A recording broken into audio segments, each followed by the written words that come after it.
వికలాంగులండి సాల్మాను గుజ్జు వికలాంగులు. ఉదయాన్నే వస్తాడు, లైట్లు ఆన్ చేస్తాడు, ఆఫ్ చేస్తాడు. ఆయనకు అందరూ లైట్లు, వాళ్ళ కొడుకుని చేసుకొచ్చుకుంటాడు తోడు. మరలా చర్చి శుభ్రం చేయాలి, శుభ్రం చేస్తాడు. ఆయనకెంత దేవుని మీద ఆసక్తి ఉంటే మనకెంత ఉండాలి?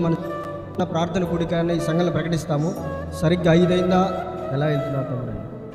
ఆయనకి ఎంత భారం ఉంటే మనకెంత ఉండాలండి? దేవుడు మంచి ఆరోగ్యం ఇచ్చాడు మనకు. ఆయన సరిగ్గా 2 అడుగులు నడవలేడు సరిగ్గా. ఆయనకెంత ఆసక్తి దేవుడు ఇచ్చి దేవుని పట్ల భారమైన గుండెలు వెలిగించబడతా ఉంటే అన్నీ ఉన్న మనకెంత ఉండాలి? మన జీవితంలో ఇంకా దేవుడి పని చేయడం నిర్లక్ష్యం చూపుతా ఉన్నాం. ఈరోజు అని దేవుడి దగ్గర తీర్మానం చేసుకుని ఆదివారం పూట దేవుని పని చేయాలి. ఆదివారం పూట దేవుని కరపత్రాల పరిచర్య చేయాలి.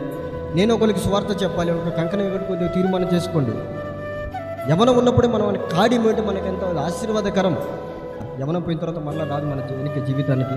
మన కష్టకాలం రాని, శ్రమలు మనల్ని వెంటాడని, బాధలు మనం చుట్టుకొని ఆ తీర్మానంలో స్థిరపడగలగాలి మనం.